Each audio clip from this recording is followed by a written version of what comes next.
Hello, welcome to my channel. I am Ohemaa, and today I am going to be picking up from an African city because I just found out that the other episodes of season 1 are available on YouTube. I will put the link down below in the description box so that way you can watch, maybe not watch ahead, but watch the previous episodes, because I have done reviews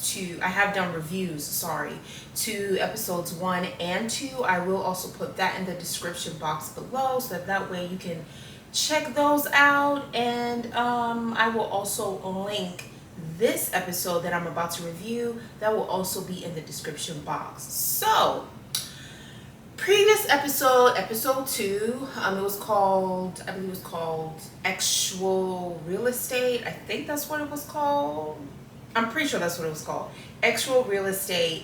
And I won't go too much into detail, but at the end of it, she did get her own house. So episode 3 pretty much picks up from that. So she, being Nana Yaa, she has her own house now. She has her own place. She did what she had to do to get the house. So it's her, Sade, Zainab, and McKenna.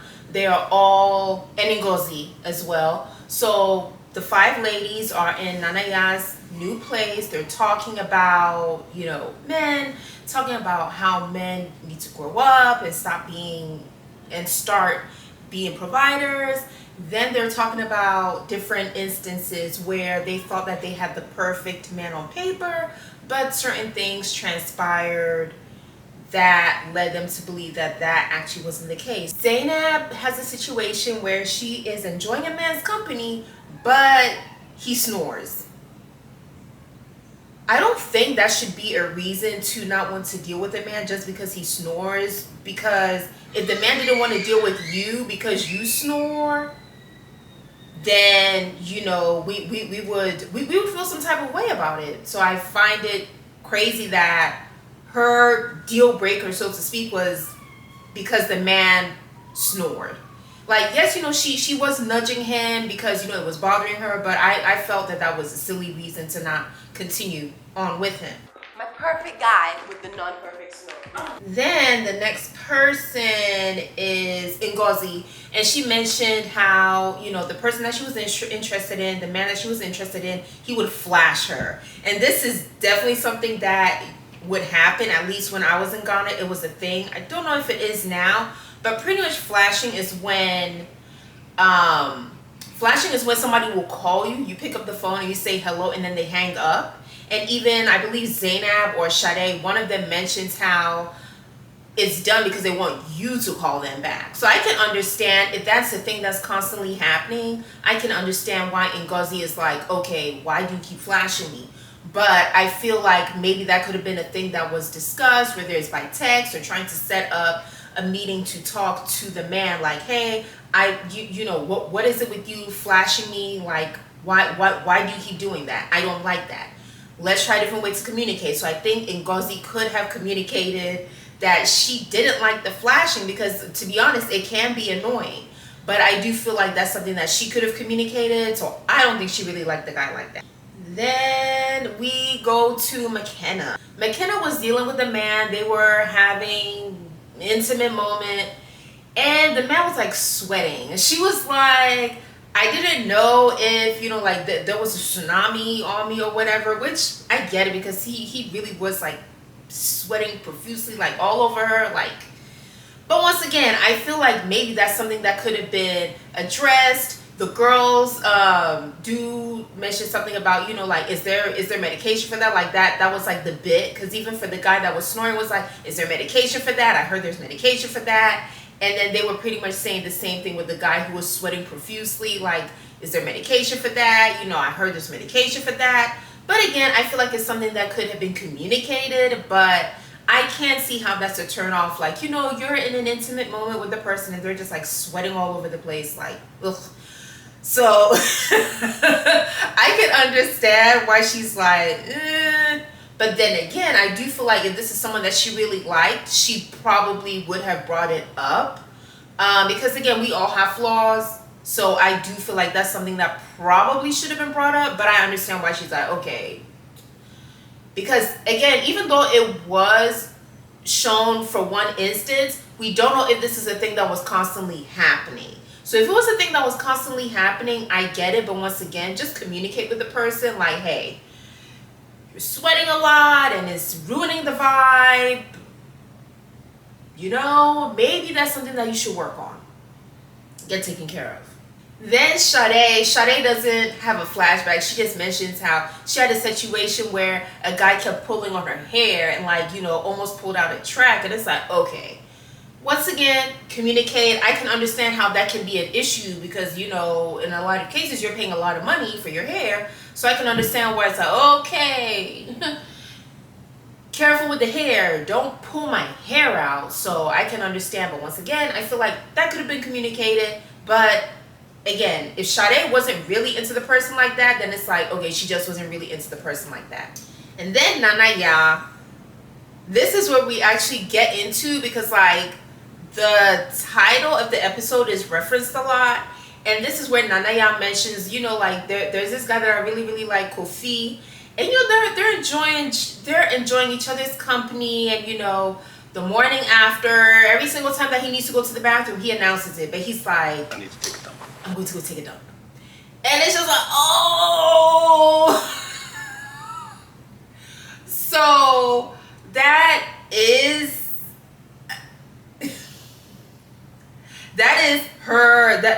her thing, like, ugh.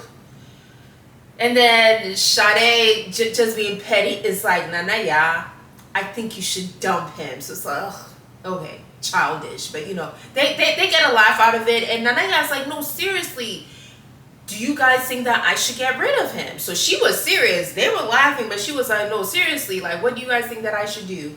But Ngozi had mentioned how she should like give him a shot, you know.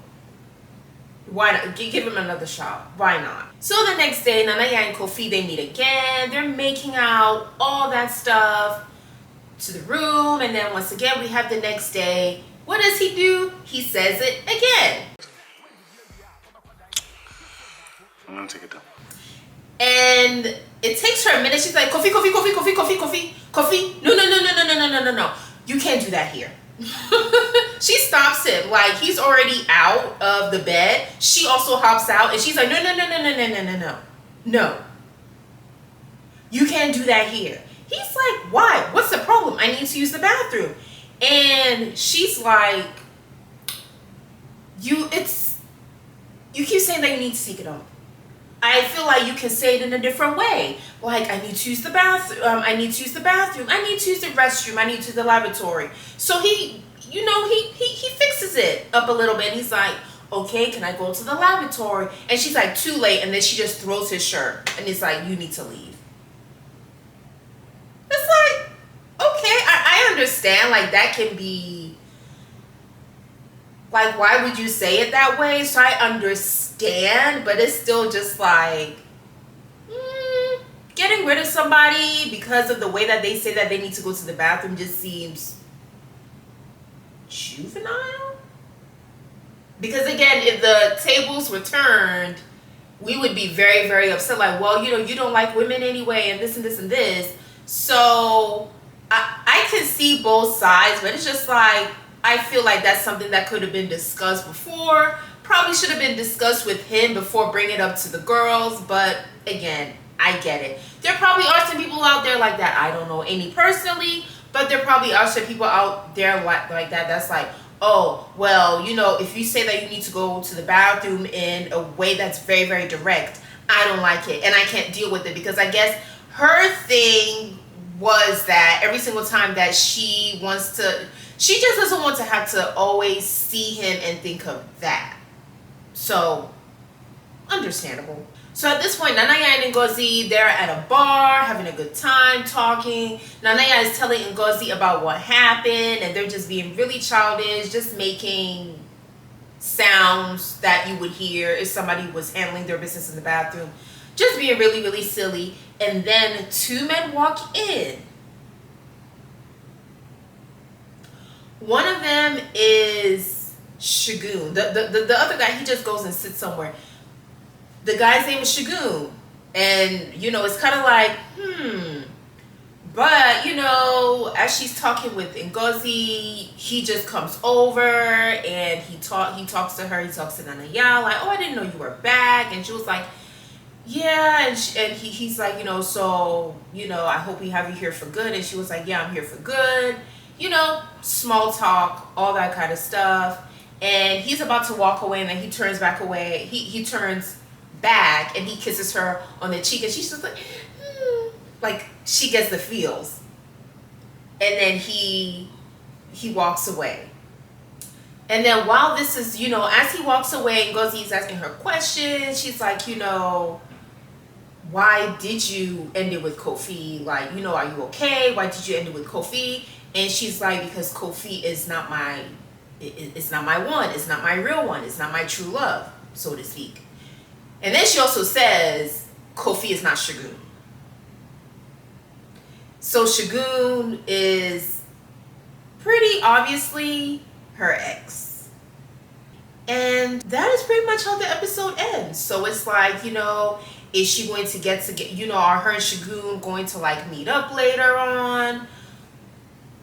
You know, is she going to continue to seek advice from the girls on what she should do? So yeah, that's pretty much where it ends. I did enjoy this episode. I did feel like some of the reasons behind not dealing with the men anymore was kind of silly, but I could also see, you know, like if the man did that to them, that would be wrong that would be wrong as well. But I'm pretty sure there probably are some men, just like there are some women that would say, hey, I'm not dealing with the man because he snores, because he sweats profusely, because he pulls on my hair, and because he says that he needs to take a dump in a very direct way. I can see that happening, but I'm like, I can also see men also saying that they don't want to deal with a woman because of, you know, she pulls on my hair too much, or she does blah blah blah. Pretty much the same reasons that the ladies were like they don't want to deal with the man. I can see the man also being like he doesn't want to deal with the woman because of that. So I don't think it was a far stretch. I can see that being reasons, silly reasons, but I can see those being reasons for why people are like, maybe, maybe not. But I feel like if they really, really liked or loved those people, that probably wouldn't be too much of an issue. But yeah, so it ends with, you know, I am curious to see what the next episode is going to be about. So be on the lookout for that. I will be reviewing because, like I said, thankfully I was able to find all of season 1. So I'm going to go through with season 1. I'm still trying to see if there's a way that I can find season 2, but it's so hard to find season 2. But yes, definitely going to be continuing on with An African City, and I'm hoping to bring more reviews to the channel. But yes, if you made it to the end of the video, thank you so much for watching, and remember to keep on moving no matter what.